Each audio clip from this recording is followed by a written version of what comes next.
Commander Andrew Phillips watched the giant spaceship through the viewing window.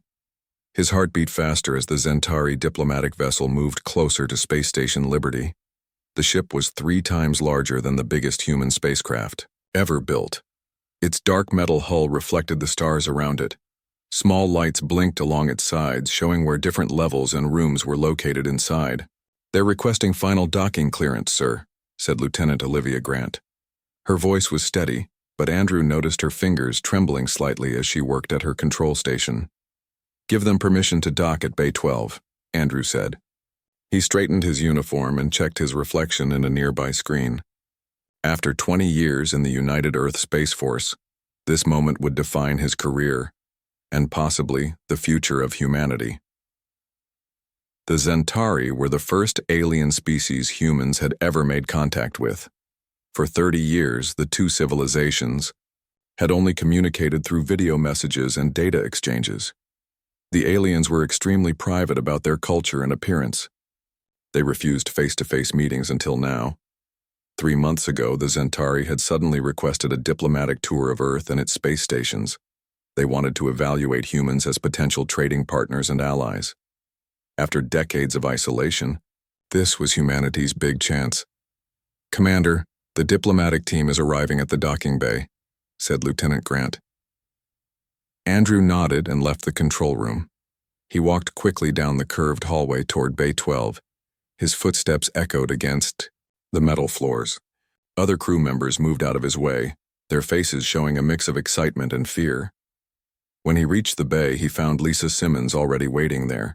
She was Earth's lead diplomat, a tall woman with short gray hair and kind eyes that missed nothing. Next to her stood her 8-year-old daughter Megan, wearing a small blue dress with the United Earth emblem on the front. "Is it wise to have your daughter here?" Andrew asked quietly.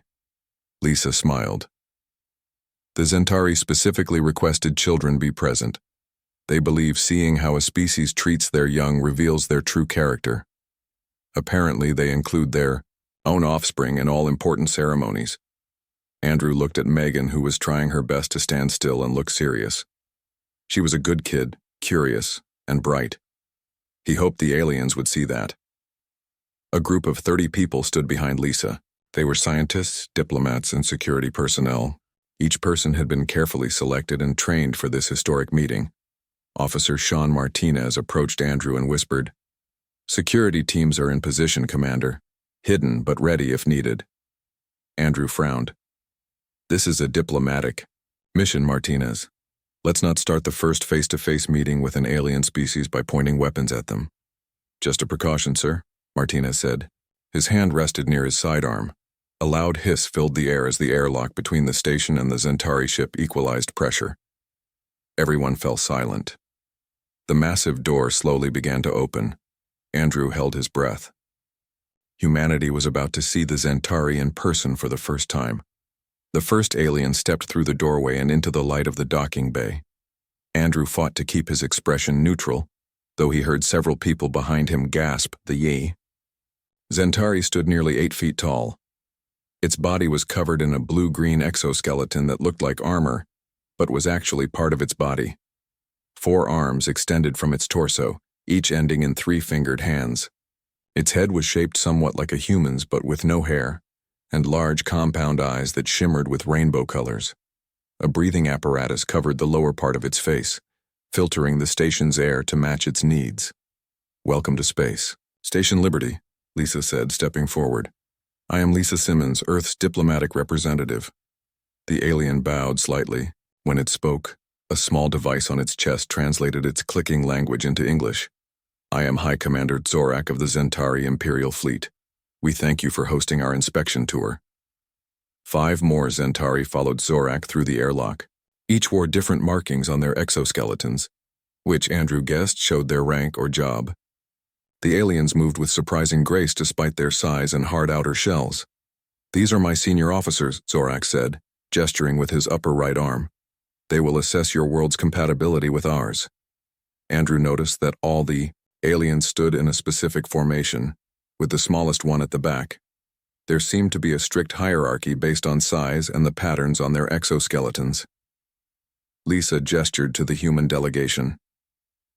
These are our representatives from various fields of science, culture, and defense. And this, she said, gently bringing Megan forward, is my daughter. The alien's compound eyes all focused on the child at once. Andrew felt a wave of unease. There was something predatory in the way they looked at her. You bring your offspring to diplomatic functions? Zorak asked.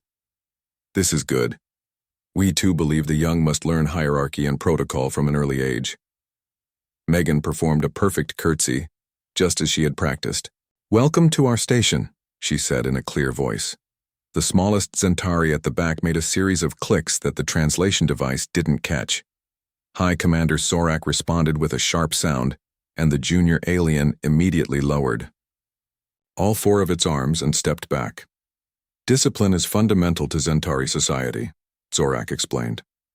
From birth, our offspring know their place in the order. It appears humans teach similar values. Lisa smiled diplomatically.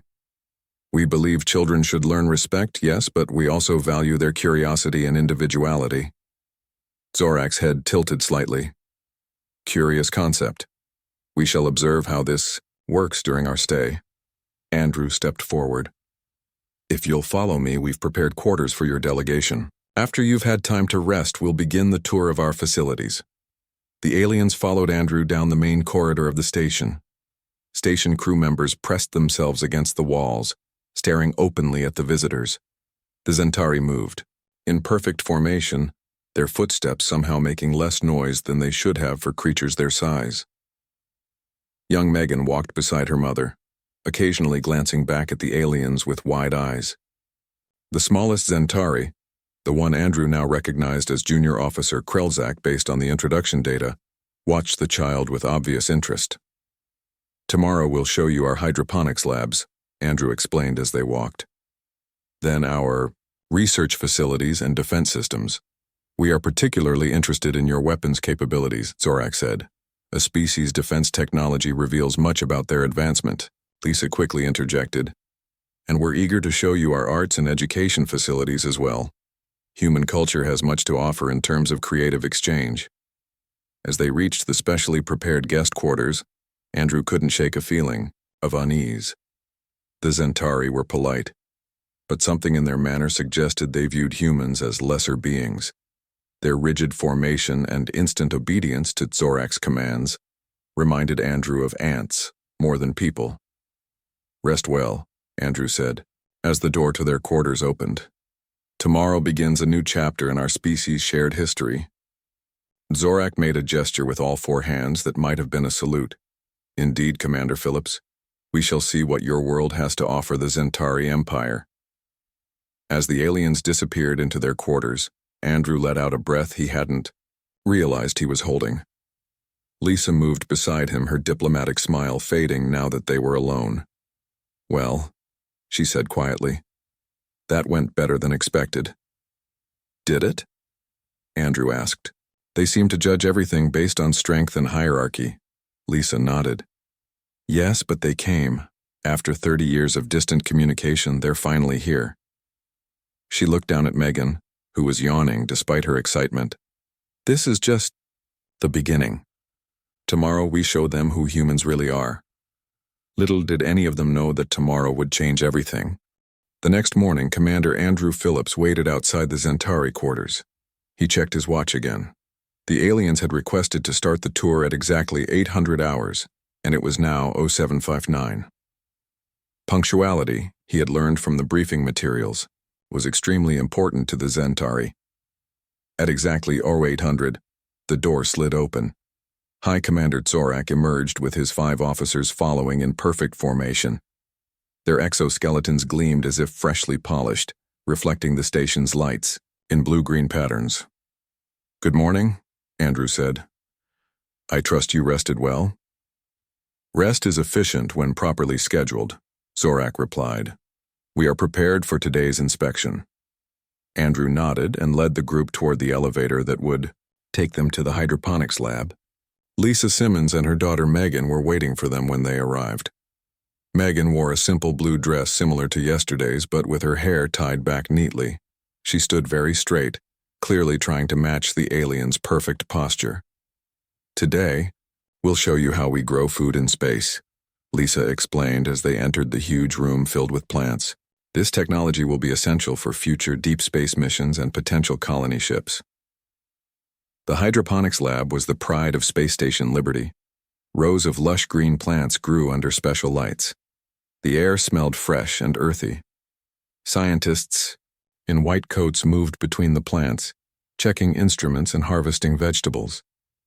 Dr. Peter West, the lead botanist, stepped forward to greet them. "Welcome to our garden in space," he said with a smile. "We grow over 200 different plant species here, providing 60% of the station's food needs." The Zentari moved between the rows of plants, their compound eyes examining everything. Junior Officer Krelzak, the smallest of the aliens, used a device to take readings of the light levels and air composition. "Your methods are inefficient," Zorak stated. "Zentari hydroponic systems produce 3 times the yield in the same space." Instead of being offended, Dr. West leaned forward with interest. "Really? We'd love to learn more about your techniques. Perhaps we could exchange information?" This seemed to surprise the aliens. High Commander Zorak's head tilted to one side. A gesture Andrew had learned meant curiosity. "You admit inferior technology and seek improvement. This is unexpected," Zorak said. Lisa smiled diplomatically.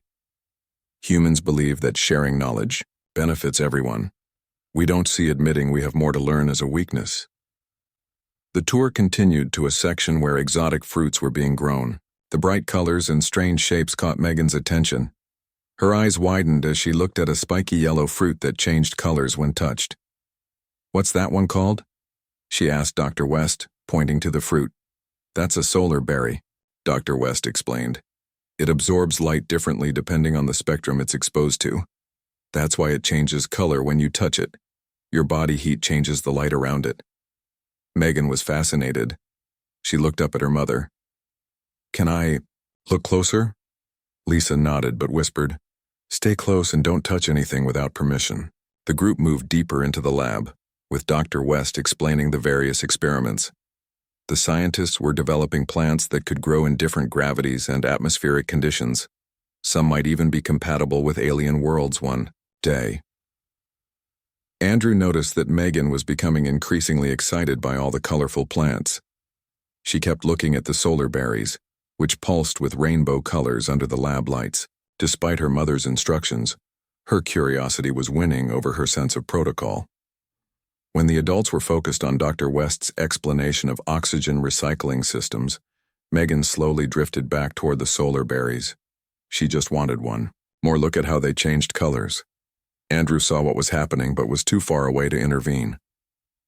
"Lisa," he said quietly, trying to alert her to Megan's wandering. But it was too late. Megan had reached the solar berries and was standing, on her tiptoes to get a better view. She lost her balance and stumbled forward, accidentally brushing against Junior Officer Krelzak, who had been taking readings nearby. Her small hand touched the ceremonial markings on the alien's lower right arm. What happened next occurred so quickly that Andrew would later struggle to describe the exact sequence of events. Junior Officer Krelzak spun around with surprising speed. Without hesitation, one of his 4 limbs swung in a practiced arc, striking Megan across the face. The sharp edges of his exoskeletal hand left a thin cut on the child's cheek. The slap made a sound like a stick breaking. Time seemed to slow down. Megan stumbled backward, her eyes wide with shock. A thin line of red appeared on her cheek and blood. Bright red human blood began to trickle down her face. For one terrible moment, nobody moved. Then Megan began to cry, the sound piercing the silence of the lab. Lisa rushed forward, gathering her daughter in her arms.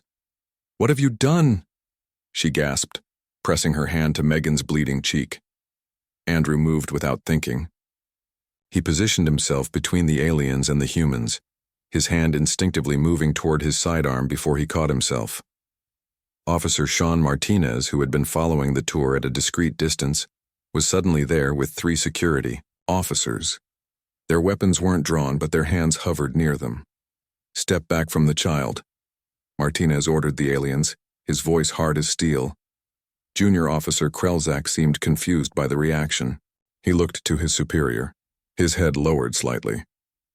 High Commander Tsorak made a series of clicking sounds that the translation device rendered as, "Why do you show aggression?" The youngling breached protocol and was corrected, as is proper. Dr. West was kneeling beside Megan, examining her cut.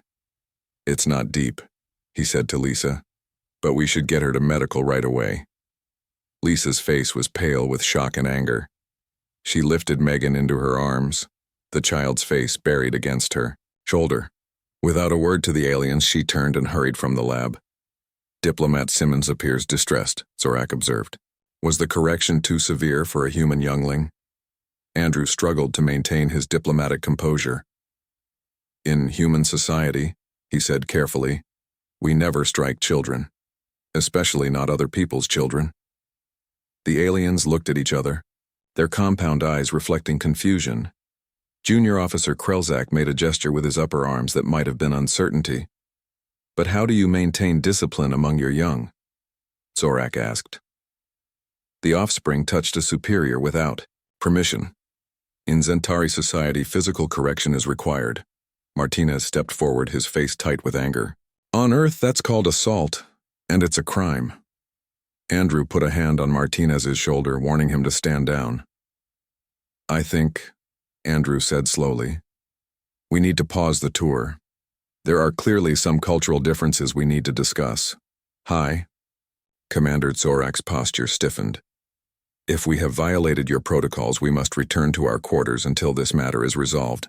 Zentari do not wish to cause diplomatic incidents." Andrew nodded. "That would be best for now." As the aliens filed out of the lab, escorted by security officers, Andrew couldn't help but notice how the human scientists backed away from them, their faces showing fear and anger where before there had been only curiosity. One small slap from one alien hand had just threatened 30 years of careful diplomacy, and Andrew knew the worst was yet to come. Commander Andrew Phillips sat in the station's communication room, his face grim. On the large screen in front of him, Admiral Natalie Hawkins looked back from Earth Central Command. Her gray hair was pulled back tightly, and her eyes were hard as she listened to Andrew's report. "We have a situation," Andrew said. "A Zentari officer has physically struck Diplomat Simmons's daughter. The child is in the medical bay with minor injuries, but this could unravel everything we've worked for." Admiral Hawkins leaned forward. "How bad is the injury?" "A cut on her cheek. Not deep, but it bled quite a bit. Dr. West says it might leave a small scar." "And the Zentari's response?" Andrew sighed. "That's the problem. They don't understand why we're upset. In their culture, physically disciplining any child who breaks rules is normal. They see nothing wrong with what happened." The Admiral was silent for a moment. "Where are the Zentari now?" "They've isolated themselves in their quarters. They're refusing communication except through formal channels. Their messages express confusion rather than remorse." Admiral Hawkins rubbed her temples. 30 years of careful diplomacy, and it comes down to a cultural misunderstanding about child rearing. She looked up sharply. "What about the footage?" Andrew grimaced. "It's already spreading through the station's networks. Someone in the lab recorded the incident on their personal device. It's probably reached Earth by now." As if to confirm his words, a junior officer knocked and entered the communication room. "Sir, you need to see this," she said, handing him a tablet. Andrew looked down at the screen. It showed live news from Earth. Crowds were gathering outside the United Earth Defense Force headquarters. Some people carried signs with pictures of Megan's bloodied face and angry slogans about aliens. Others held up messages of peace and understanding. "It's happening all over, sir," the officer said. "Social media is exploding with the footage. Some people are calling for immediate military response. Others are saying we need to understand the cultural differences." Admiral Hawkins had received the same reports. "The President is convening an emergency session of the World Council. We need to contain this before it escalates further." She paused. "How is Diplomat Simmons handling this?" She's with her daughter in medical. She hasn't made any official statement yet. In the medical bay, Lisa Simmons sat beside Megan's bed. The girl was sleeping now, her face peaceful except for the small bandage on her cheek. Dr. Julie Morgan had given her a mild sedative to help her rest after the shock. "The cut isn't deep," Dr. Morgan said quietly. "It will heal cleanly. We can use regenerative treatment to prevent scarring if you wish." Lisa nodded absently, her mind elsewhere. As Earth's lead diplomat, she had spent years studying alien cultures and preparing for first contact scenarios. But all her training hadn't prepared her for seeing her own child struck by an alien. Officer Sean Martinez stood by the door, his posture stiff with anger. "Diplomat Simmons, I've doubled security around the Zentari quarters. My team is ready if you want to file charges of assault." Lisa looked up at him. "Charges? Under what law, Officer Martinez? We don't have established legal frameworks for interspecies incidents yet." She sighed deeply. "Besides, from their perspective, they did nothing wrong. With all due respect, ma'am, that doesn't matter. They hurt a human child on a human space station.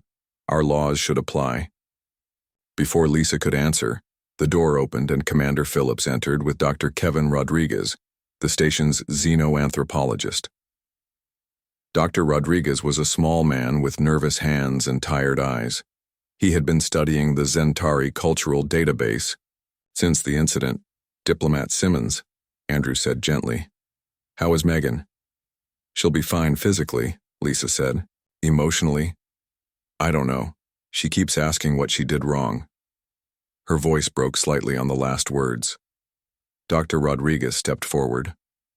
"I've been analyzing Zentari child-rearing practices. It's quite different from ours. They see all young as collective responsibility." Officer Krelzak was following his cultural programming. In his mind, he was helping discipline a child who needed correction. Lisa's eyes flashed with anger. "I understand the cultural differences, Kevin. I've studied xenosociology for 20 years, but that's my daughter's blood on their hands." "I know," Dr. Rodriguez said, his voice sympathetic. "But if we're going to resolve this without escalation, we need to understand their perspective too." Andrew's communication device beeped. He checked the message and frowned. "Admiral Hawkins says the World Council is divided. Some nations are calling for the Zentari to be expelled from Earth space immediately. Others want to try diplomatic resolution." Lisa stood up, smoothing her uniform. "I need to make a statement. The longer we wait, the worse this will get." "What are you going to say?" Andrew asked. "The truth. That a cultural misunderstanding occurred. That my daughter is recovering. That we need time to establish new protocols for interaction." Martinez shook his head. "The public won't accept that. They've seen the footage. They want action." "What they want and what's best for humanity's future are two different things," Lisa said firmly. "If we expel the Zentari over this, we might never get another chance at peaceful relations." Back in their quarters, the Zentari delegation was having their own discussion. The translation device in the center of the room converted their clicking language to English for the station's records. "Humans are irrational," Junior Officer Krelzak said. "The youngling broke protocol. Correction was required." High Commander Zorak moved his upper limbs in a gesture of uncertainty. "Their response suggests different values regarding offspring. We must understand this to continue diplomatic relations. Perhaps their young are too fragile for standard correction," another officer suggested. The red fluid that emerged was unexpected. "Their method of reproduction and development is inefficient," Krelzak said. "They protect weakness instead of encouraging strength." Zorak made a sharp clicking sound that silenced the others. "We have studied humans for 30 orbits of their world, yet we failed to understand this fundamental aspect of their society. This is our error." On the bridge of the station, Andrew received another urgent message. "Sir, we're detecting increased energy signatures from the Zentari ship. They might be powering up weapons systems." Andrew's blood ran cold. "Get me Admiral Hawkins immediately." Within minutes, the Admiral's face appeared on the screen again. "We're seeing the same readings, Commander. The Zentari vessel is raising shields and powering up systems that might be weapons." They might be preparing to extract their delegation by force, Andrew suggested. Or preparing for something worse, the Admiral said grimly. The President has authorized defensive measures. The UES Defender is moving to your position, but it will take 3 hours to reach you. Andrew looked around the bridge at the faces of his crew. They were scared but determined. What are my orders, Admiral? Try to maintain peace for as long as possible, but if the Zentari make any aggressive moves, your first priority is protecting the station and the people on it. After the call ended, Andrew stood at the viewing window, looking at the massive Zentari ship. A simple cultural misunderstanding about how to treat children had brought them to the brink of potential war. In the medical bay, Lisa Simmons made her decision. She kissed her sleeping daughter's forehead and turned to Dr. Morgan. Watch over her for me. Where are you going? The doctor asked. To try and save 30 years of diplomacy, Lisa replied, and possibly prevent a war. She straightened her uniform and headed toward the Zentari quarters, her mind racing to find the words that might bridge the cultural gap that had never seemed wider than it did today. Captain Jerry Rivera arrived at Space Station Liberty, just as the situation was reaching its most dangerous point. His small transport ship docked at the emergency bay, far from the massive Zentari vessel. As the captain of the United Earth Defense Force's diplomatic security team, he had been called in as a last resort. Jerry stepped onto the station and was immediately met by Commander Andrew Phillips. Captain Rivera, thank you for coming so quickly, Andrew said, shaking his hand firmly. 3 hours at maximum speed isn't exactly quick, Jerry replied with a grim smile. Has the situation changed? Andrew led him through the corridors toward the command center. The Zentari ship is still at heightened alert status. Their weapon systems are powered but not targeted. Diplomat Simmons has been trying to establish communication for the past hour, but they're only responding with formal messages saying they're awaiting official resolution of the incident. Jerry nodded thoughtfully. And the public reaction? Getting worse by the minute. The footage of the slap has been viewed over 2 billion times on Earth.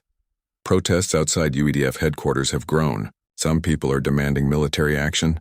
Others want peaceful resolution. The World Council is deadlocked. They reached the command center where Lisa Simmons was attempting another communication with the Zentari. Her face showed exhaustion, but her voice remained calm and professional. Hi, Commander Zorak. Please understand that we recognize this was a cultural misunderstanding. We don't believe Officer Krelzak intended harm by human standards. We simply need to establish new protocols for interaction. The screen remained blank, with only a text message appearing in response. The Zentari await formal resolution procedures according to Interspecies Diplomatic Code Section 12.3. Lisa sighed and turned as Jerry and Andrew entered. Captain Rivera, I'm glad you're here, though I wish it were under better circumstances. Jerry nodded respectfully. Diplomat Simmons, how is your daughter? Awake now, confused and a little afraid. Lisa's professional demeanor cracked slightly. She keeps asking if the aliens are angry with her. Jerry was quiet for a moment thinking. Then he asked, is there anyone else from the Zentari ship who might be willing to talk? Someone not directly involved in the incident? Dr. Kevin Rodriguez, who had been monitoring Zentari communications, looked up from his station. There might be. Their ship carries a cultural observer, a position similar to our xenoanthropologists. According to protocol, they're supposed to remain neutral during diplomatic incidents. Can you contact them directly? Jerry asked. Rodriguez nodded. I can try. While Rodriguez worked, Jerry turned to Andrew. Commander, I need to know something. The Zentari have been studying humans for 30 years. Did they ever request specific information about how we treat children? Andrew frowned. Not that I recall. They asked about our governance, technology, military capabilities, resources, but I don't remember anything specific about child rearing practices. That's interesting, Jerry said. They failed to research perhaps the most fundamental difference between our species. Why? Lisa looked thoughtful. In their culture, discipline is universal. Maybe they never imagined another intelligent species would have such different approaches to raising young. A soft beep came from Rodriguez's console. "I have the cultural observer," he announced. "Audio only." "This is cultural observer Zelnar of the Zentari diplomatic vessel," came a slightly different clicking sound through the translator. "I am authorized to provide context, but not negotiation." Jerry stepped forward. "Observer Zelnar, this is Captain Jerry Rivera of the United Earth Defense Force. I have a simple question. In Zentari culture, is physical discipline of young universal among all species you've encountered?" There was a pause before the reply came. "The Zentari have encountered 12 spacefaring species, all practice forms of physical correction for offspring. Humans are the first exception." Jerry exchanged glances with Lisa and Andrew.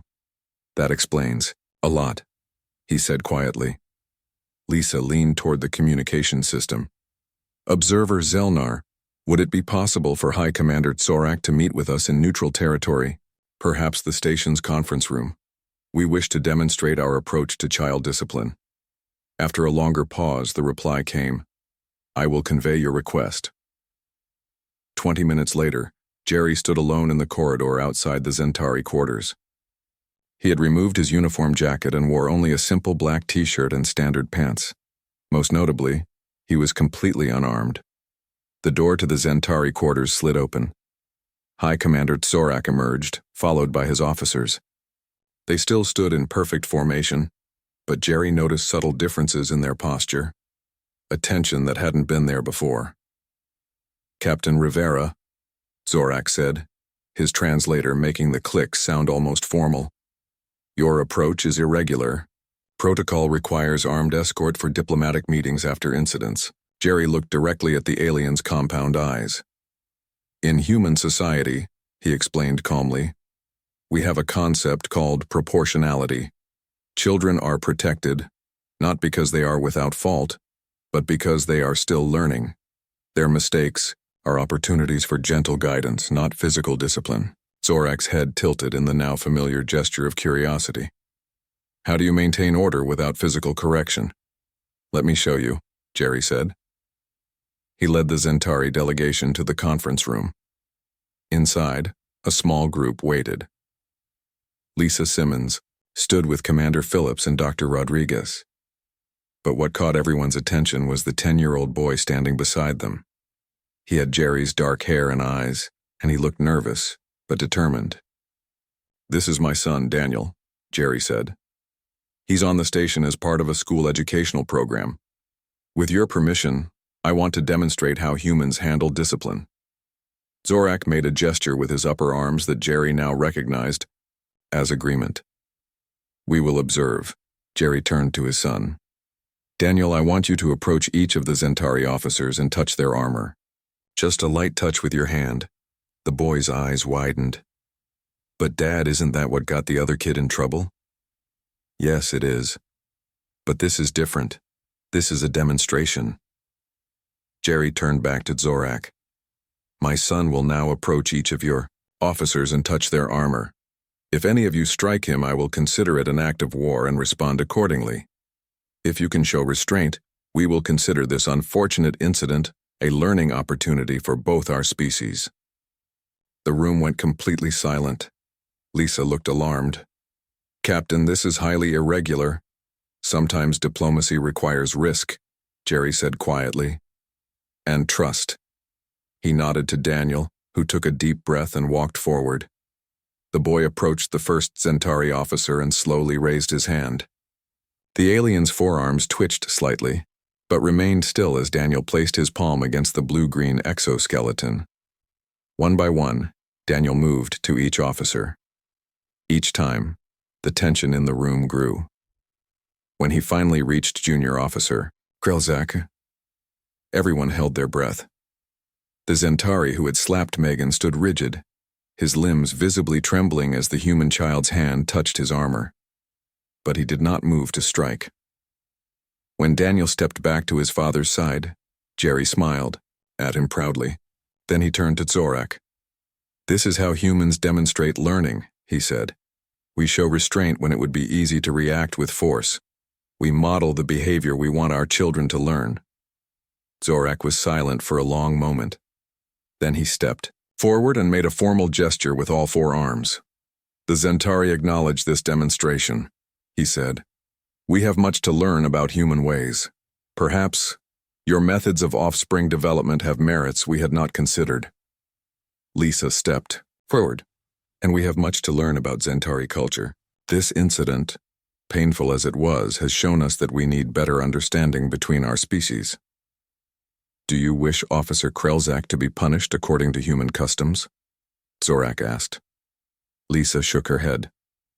"No, but I would like him to meet my daughter again under supervision so she understands he isn't a monster, just someone from a different culture." For the first time, Junior Officer Krelzak spoke directly through his translator. "I would learn human protocols for interacting with younglings, if permitted." Jerry looked around the room. The tension had not disappeared entirely, but something had changed. A barrier had been crossed. A human child had touched alien armor, without consequence, a small gesture that might have just prevented war. 6 months later, the diplomatic tour that had nearly ended in disaster continued on Earth. The green gardens of Geneva International Diplomatic Center spread out beneath a clear blue sky. Commander Andrew Phillips stood at a window watching, a scene he could never have imagined half a year ago. In the garden below, a group of Zentari officials walked alongside human diplomats. But what truly caught his eye was the small gathering near the fountain. Junior Officer Krelzak sat cross-legged, on the grass surrounded by human children. His forearms moved gracefully as he demonstrated how to fold a special kind of paper sculpture. The children watched with fascination rather than fear. "Quite a change, isn't it?" Admiral Natalie Hawkins said, walking up beside Andrew. Andrew nodded. "6 months ago, I thought we were on the brink of war. Now look at them." The Zentari modified their diplomatic protocols to include what they call human patience, Admiral Hawkins said. "It's a formal recognition that different species develop at different rates and require different forms of guidance. And Officer Krelzak specially requested to study human child development," Andrew added. Who would have thought he'd become the most popular alien among the children? Down in the garden, Krelzak was carefully helping a small boy fold the last corner of his paper creation. The child beamed with pride as the Zentari used one of his upper arms to make a gesture that looked remarkably like a human thumbs up. "Where's Diplomat Simmons today?" Admiral Hawkins asked. "Meeting with the Zentari Science Council. They're discussing a joint research project on early childhood education. Apparently, some progressive Zentari scientists are interested in trying less physical disciplinary approaches with their own young." Lisa Simmons sat at a large round table with 3 Zentari scientists and several human colleagues.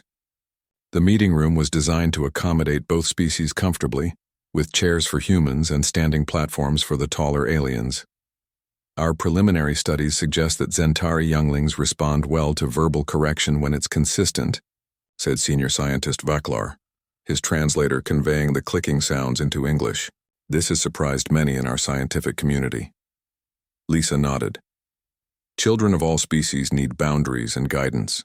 Humans have just found that positive reinforcement often works better than physical punishment."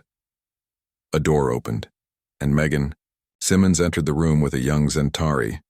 The alien was much smaller than the adults, standing only slightly taller than Megan.